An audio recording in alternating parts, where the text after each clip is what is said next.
तो आज मैं आपको एक अनोखी रहस्यमय कहानी सुनाऊंगा। अगर आप चैनल पर नए हैं तो अभी सब्सक्राइब कर ले तथा कहानी पूरा देखें। अंत में एक अनोखा रहस्य छुपा है। धन्यवाद। तो सुनिए। बहुत पुरानी बात है। एक दूरदराज के मरुस्थल के किनारे सोमदत्त नाम का एक माली रहता था। सोमदत्त का स्वभाव बहुत विचित्र था। वह रेतीली और बंजर भूमि में भी फूल उगाने का स्वप्न देखता था।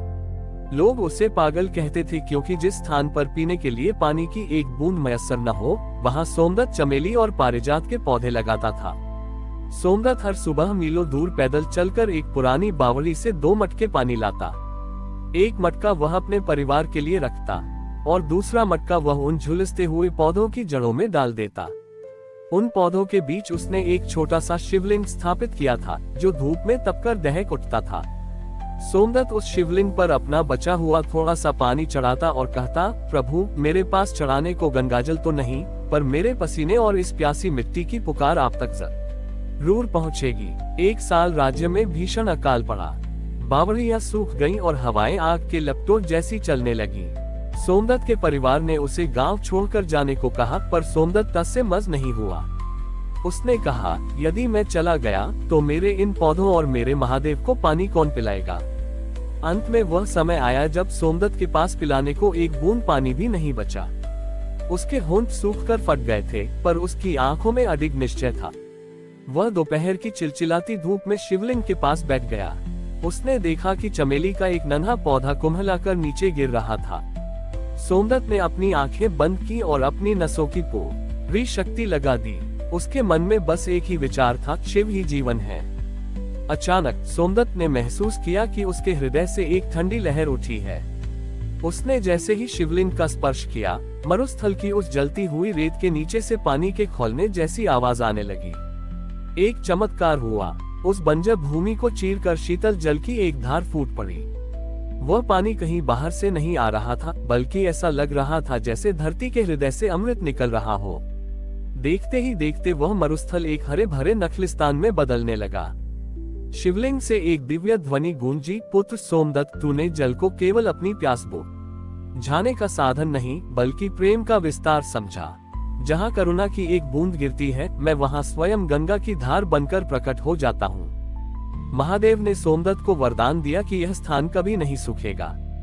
सोमदत्त ने उस जल को केवल अपने बगीचे तक सीमित नहीं रखा, बल्कि उसने वहां से कई नहरें खुदवाई जिससे पूरे राज्य की प्यास बुझी।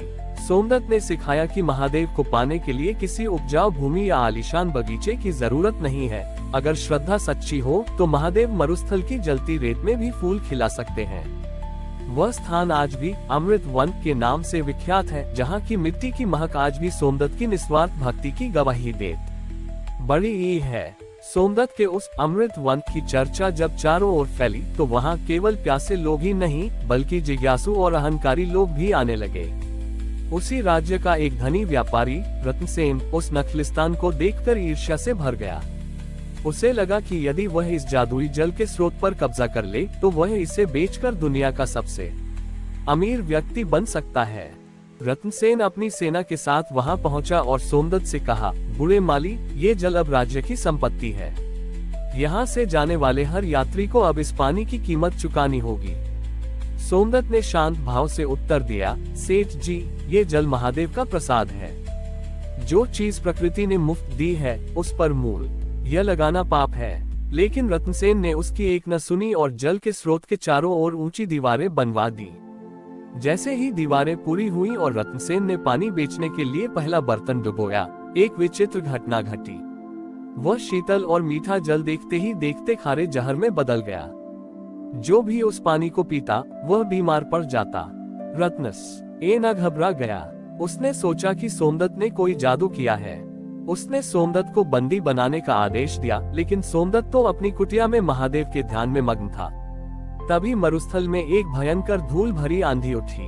उस आंधी के बीच से एक ऊंची और गंभीर गर्जना सुनाई दी, रत्नसेन, तूने जल को बांधा, पर तू प्रेम को नहीं बांध सकता। ये जल केवल करुणा के हाथों से ही अमृत बना रहता है।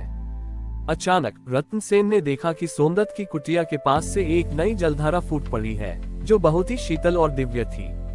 सोमदत्त ने उस धारा से जल लेकर बीमार सैनिकों और यात्रियों को पिलाना शुरू किया। और वे तुरंत स्वस्थ होने लगे। रत्नसेन को अपनी भूल का एहसास हुआ। उसने देखा कि जिस पानी को वह धन के लिए बेचना चाहता था वह उसके किसी काम का नहीं रहा, जबकि सोमदत्त की निस्वार्थ सेवा ने फिर से जीवन दान दे दिया। रत्नसेन ने सोमदत्त के पैरों में गिरकर क्षमा मांगी। सोमदत्त ने उसे उठाया और कहा, सेठ जी, महादेव का स्वभाव ही देना है। हम केवल उनके माली हैं, मालिक नहीं। सोमदत्त ने उस स्थान पर एक नियम बनाया, जो भी वहां आएगा उसे पहले किसी सूखे पौधे को पानी देना होगा, तभी वह अपनी प्यास बुझा सकेगा। इस प्रकार वह मरुस्थल न केवल हरा भरा हुआ, बल्कि वहां आने वाला हर व्यक्ति प्रकृति का रक्षक बन गया। रत्नसेन ने अपना सारा धन उस वन के विस्तार और यात्रियों की सेवा में लगा दिया।